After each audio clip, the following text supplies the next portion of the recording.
7 FM.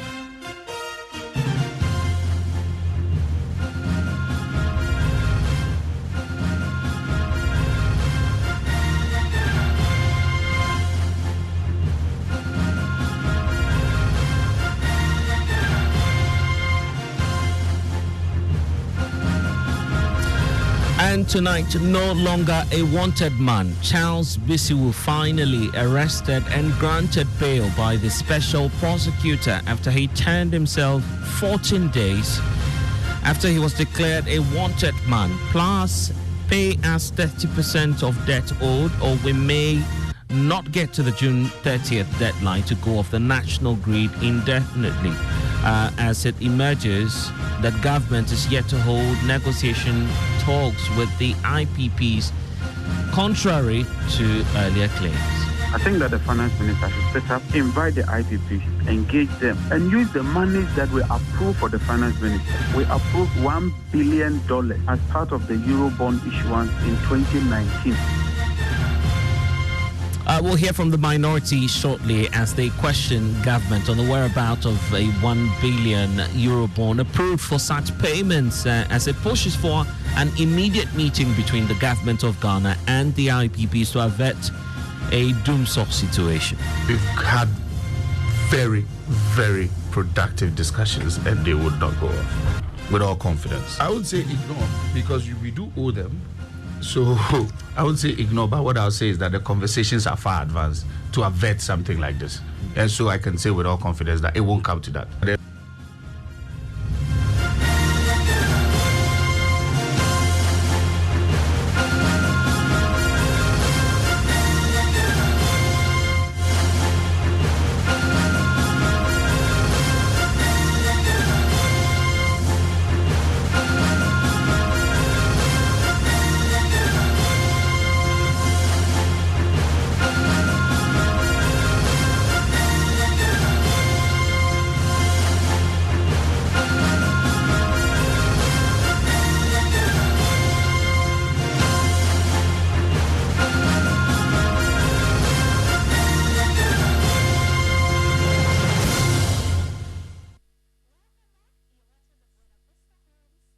And Top Story, as always, is brought to you by Vodafone Further Together. And tonight, Secretary to the dissolved Inter-Ministerial Committee on Illegal Mining, Charles Bisiwu, is no longer a wanted man. According to the statement from the Office of the Special Prosecutor, he turned himself into the office and was immediately placed under arrest, interviewed and subsequently released on bail. His lawyer had earlier called the bluff of the Office of the Special Prosecutor after the OSP secured a warrant for his arrest earlier this month. I want us to get more details on the arrest of Charles Bisiwu and his subsequent bail. Joining us now is, of course, our legal affairs correspondent, Joseph Akable, who has details of this latest that we are learning of. And Joe, if you're with us, the question as to how Charles Bisiwu turned himself into the OSP has come up. Do we know the circumstances now?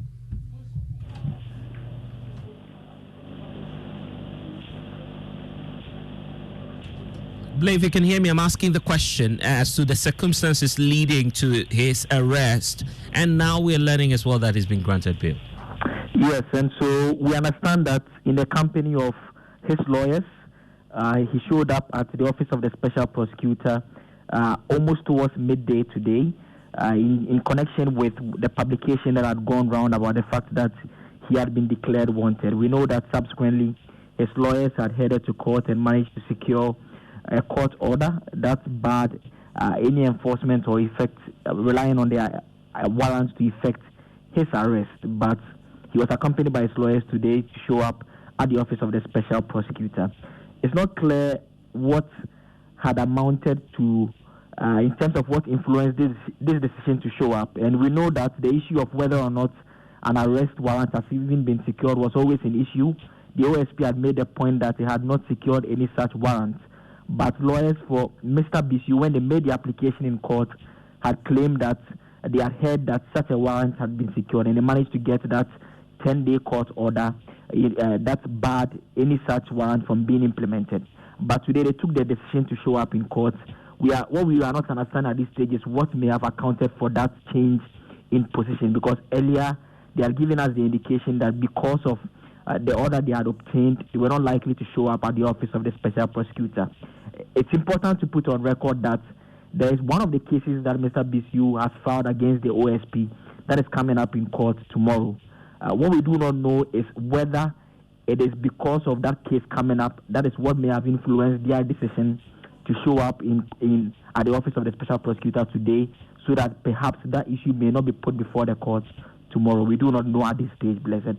But it's a statement from the office of special prosecutor that indicates, and I can just read portions of it. It says, at 11:45 GMT on 21st June 2023, the secretary to the dissolved Interministerial Committee on Illegal Mining, Charles Cromwell Nanabe Onuawonto Bisu, turned himself in to the office of special prosecutor. He was immediately placed under arrest, interviewed, and subsequently released on bail.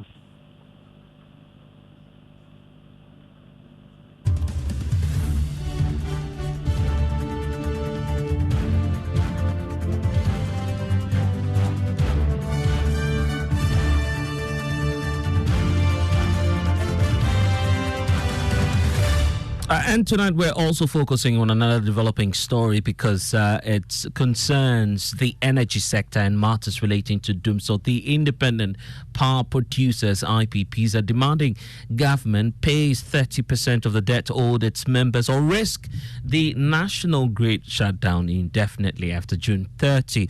The latest threats comes in the wake of government's failure to commence payment negotiations with the IPPs. Currently, government owes the IPPs over $1.4 million US, out of which a $2 billion total energy sector debt is also there. Now, a couple of weeks ago, Managing Director of the Electricity Company of Ghana, Samodubik Mahama, told Joy News his outfit is leading talks with the independent power producers to avoid what he termed a possible shutdown of the power plants. We've had very, very productive discussions and they would not go off. With all confidence, I would say ignore, because we do owe them. So I would say ignore, but what I'll say is that the conversations are far advanced to avert something like this. And so I can say with all confidence that it won't come to that. There are a few NDAs in place, but let me give you a small whole.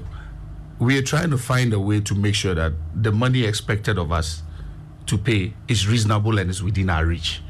Because what IMF is saying that ring-fence legacy debt, but you have to stay current. If those excess and idle capacity charges are still existent, we cannot be current, because we will still be punching above our weight limit. So we need to find a way with all of them at the table to agree on an amount or a tariff that holds these excess payments for a longer period of time, and then we can consider it in a different form for them. In fairness, everybody has a different way of how they set up the plant. Yeah. Some of them self-financed, so they don't really have lenders that are disturbing them. Others have lenders that are disturbing them. As I said, everybody's problem is different. And the IPPs, however, discount such negotiations have been had with government. Eliklima Petog was the CEO of the chamber. Honestly, there is no change in the position. We've not received any substantive payment to sustain our operation or our pressing obligations that we need to fulfill through our stakeholders.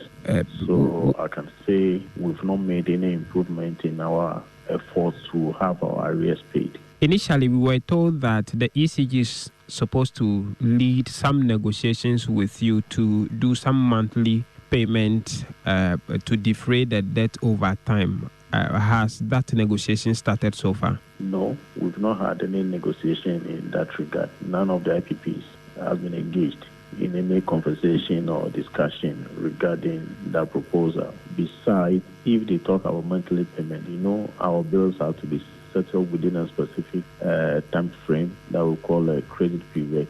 Usually, we can say 40 to 45 days. So we expect periodic payments as and when revenues are collected to be disbursed. And we expect that by the end of those credit periods, the monthly bill or invoice will have been settled fully. But that is not the case. So I don't think it requires any new negotiation in that regard. Does that mean that you haven't heard anything officially from government since you put out that notice? Nothing officially from government, except for some interventions that has been made by the World Bank with the Ministry of Finance. What we heard unofficially was that the government says they do not have that money to pay.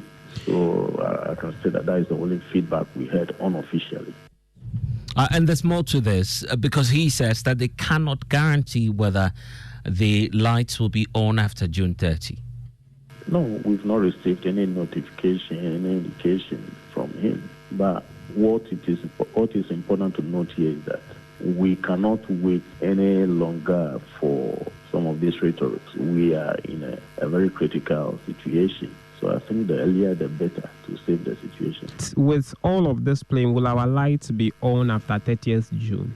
Oh, definitely. If there is no remedial action, I cannot guarantee light from 30th June. And that very statement has got many experts worried about what the future holds, given the fact that we're just about 9 days away from that deadline. Joining us, fortunately, is the CEO of the Chamber of the Independent Power Producers, Elikim Apetogbo, joining us here on Top Story. Elikim, thank you for spending some time with us. Has anything changed ever since that last meeting with your board members? Thank you very much, Blessed. Nothing has changed, and our position remains the same. And when you mean your position remains the same, June 30, done deal? Yes. Why are you not giving another chance, or what some term as a second chance to government? At least wait for a few days beyond the June 30. Perhaps government is putting in place some arrangements to pay off the 30% that you're asking for. You don't see the goodwill there? No, we have made a point at the end of the first quarter that we are in a very critical situation, defaulting on our debt. We have received default notices, and we have made individual calls on government and collective calls on government that no, this thing will not help us. We do not have the kind of privileges that you have as a sovereign entity to go and beg for debt negotiation or whatever. We are private entities. Defaulting on this debt will mean a cost to us. So we have stretched ourselves from that point to now. What again can we reconsider? You know, defaulting on debt is on our debt is something that you know about has lingered for some time now, just because we did not allow the system to work. So what more goodwill should we expect? And even as we have this conversation, the influence, the capacity of the chamber has been called into question, given the fact that government could find a bypass by independently engaging the individual power producers. Are you certain that this is a collective position and that all the IPPs will shut down June 30? Maybe we could wait for the 30th to prove this point wrong or right. But all this time, let me make it clear that we have real-time information among ourselves. So we have been consistent, and government will testify to this. From the time they made some proposal to us from the very beginning, we have a collective position. It's not an individual position.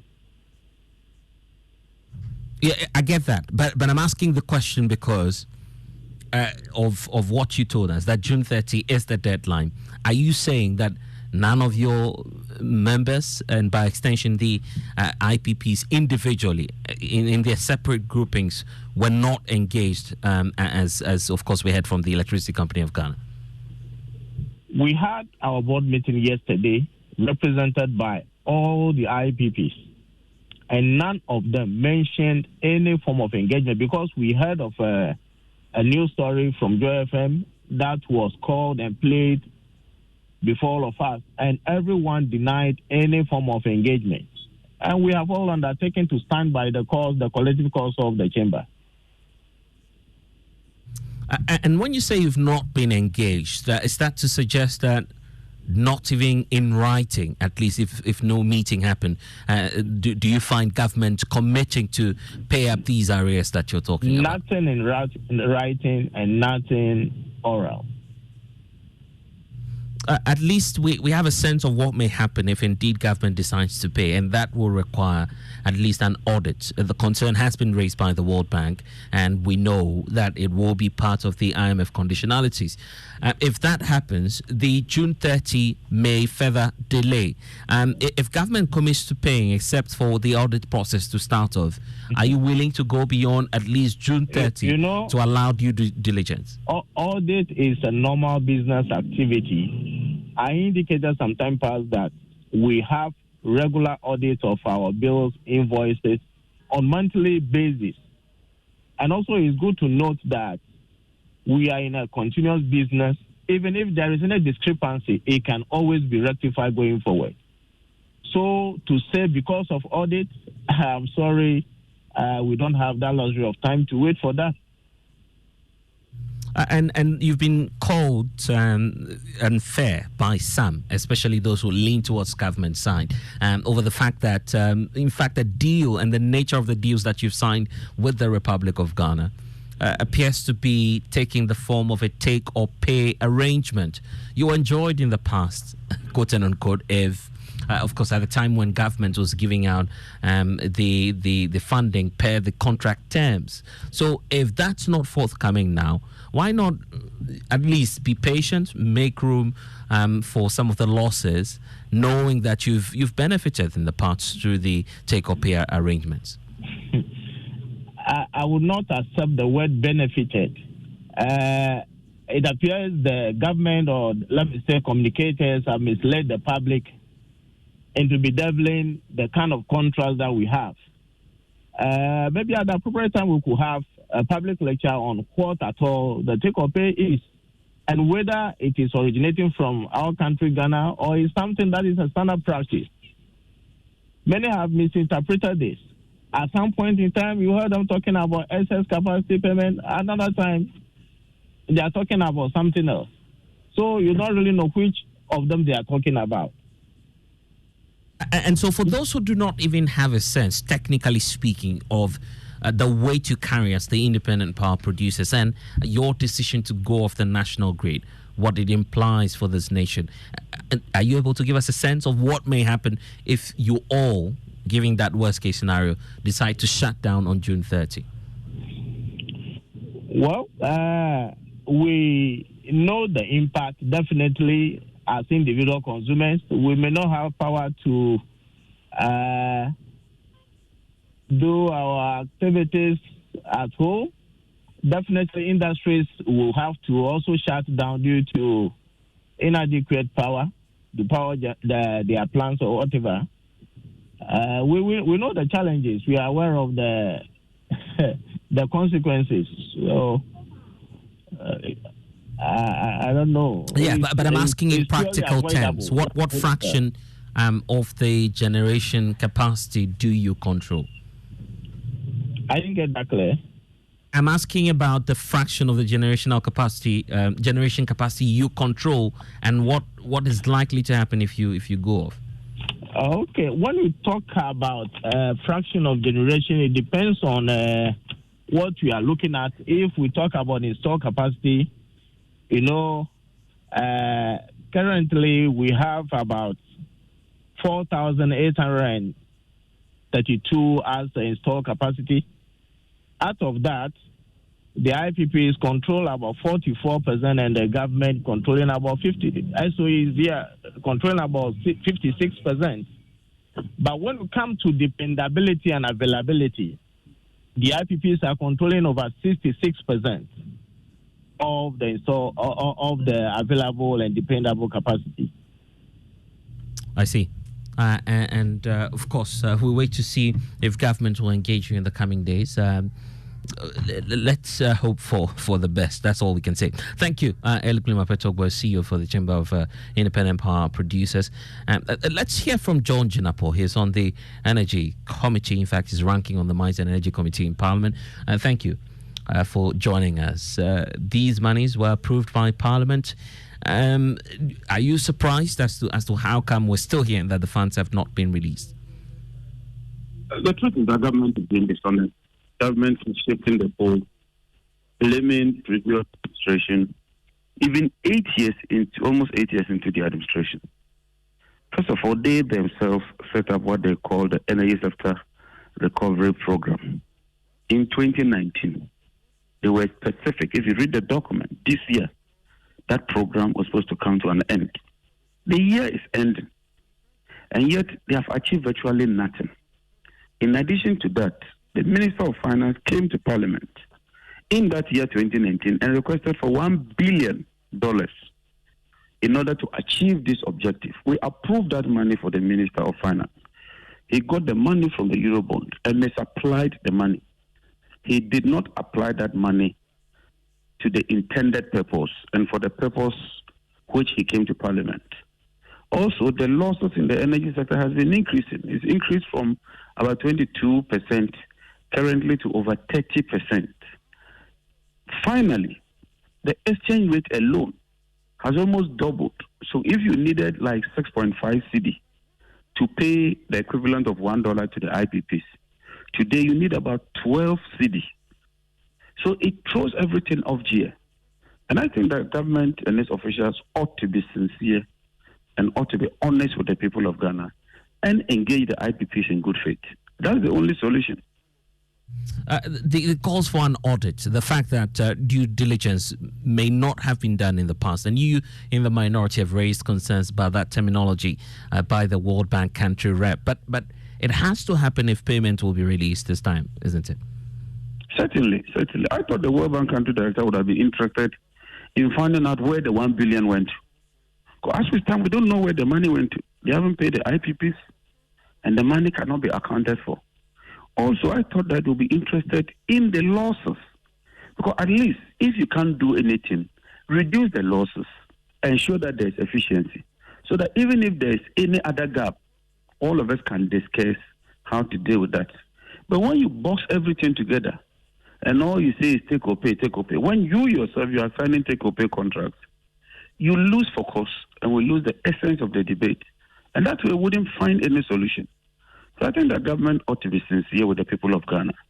You've spent so much money on the Energy Sector Recovery Program, and yet there's nothing to show for it.